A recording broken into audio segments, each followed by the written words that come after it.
Nah, POV ini kan sesuai peredarannya tadi ya juga termasuk di provinsi ini. Apa sih peran kesehatan masyarakat veteriner, terutama yang di daerah nih Mas Ari dalam mendukung program MBG dan upaya apa saja yang telah dilakukan? Ya, terima kasih Mbak Sasa. Jadi bisa saya katakan bahwa memang Kesmapet itu adalah gatekeeper atau penjaga gawangnya gitu ya. Penjaga gawangnya kualitas pangan dalam program MBG ini. Peran ini memastikan protein hewan yang masuk ke tubuh anak-anak itu tidak hanya mengenyangkan, tapi juga memang aman, bernutrisi dan bergizi tinggi gitu ya. Nah, terus adapun peran Kesmapet di provinsi ataupun misalnya kabupaten kota, kami adalah sebagai eksekutor dan juga mungkin sebagai auditor lapangannya. Seperti apa keadaan-keadaan di lapangannya. Tadi sudah disampaikan oleh Bu Ira bahwa memang kami itu melakukan pembinaan langsung kepada unit usaha atau misalnya RPH melalui NKP khususnya, karena memang NKP itu adalah kewenangannya provinsi. Kami melakukan audit dan menerbitkan juga nomor kontrol veterinernya atau NKP-nya untuk unit usaha yang memang standar higien sanitasinya memang sudah terjamin.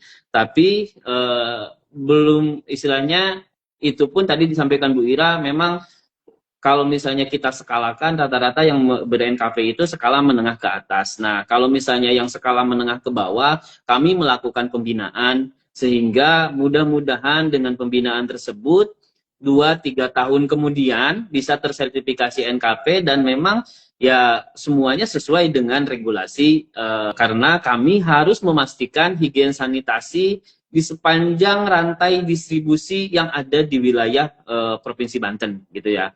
Selanjutnya tadi juga disampaikan bahwa kami juga sebagai otoritas veteriner di Provinsi Banten itu menerbitkan SKKH dan SKPH atau sekarang itu ya turunannya adalah SP gitu. Nah, untuk pengawasan lalu lintas hewan dan produk hewan yang ada di Provinsi Banten, dan sejauh ini memang sangat fantastis gitu di Provinsi Banten. Perputaran uang untuk perunggasan Provinsi Banten itu sangat dahsyat. Kami kemarin menghitung melalui aplikasi Isiknas Lalin itu sekitar yang untuk perunggasan saja sekitar 8 triliun rupiah dan totalnya itu ada di angka 14,8 triliun gitu.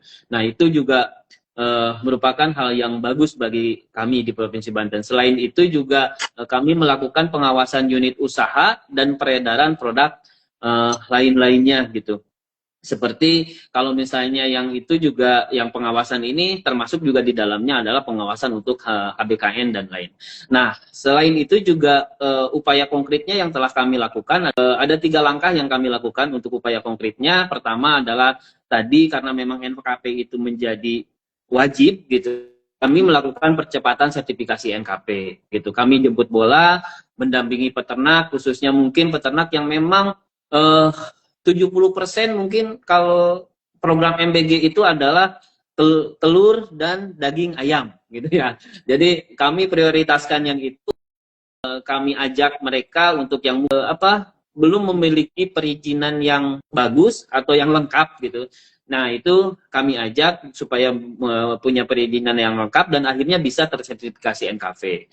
Selain itu juga yang kedua, surveillance keamanan pangan rutin kami lakukan. Kami mempunyai laboratorium yang memang sudah terakreditasikan dan itu merupakan laboratorium yang istilahnya ya diperhitungkan lah di Indonesia gitu ya.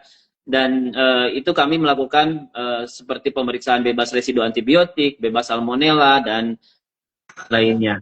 Yang ketiga yang kami lakukan adalah pengawasan rantai dingin atau cold chain. Karena memang hampir ya mungkin kalau kami lihat di lapangan ya, yang terutama SPPG yang tahap 1 itu kulkasnya masih kulkas-kulkas kecil, sehingga kami masih menyaksikan apakah cold chain-nya berjalan dengan baik atau tidak. Itu dan intinya adalah Mapet pusat dan daerah itu hadir untuk memberikan yang asuh, yang aman, sehat, utuh dan halal, berusaha untuk mengamankan itu semua. Mungkin itu Mbak Syasha.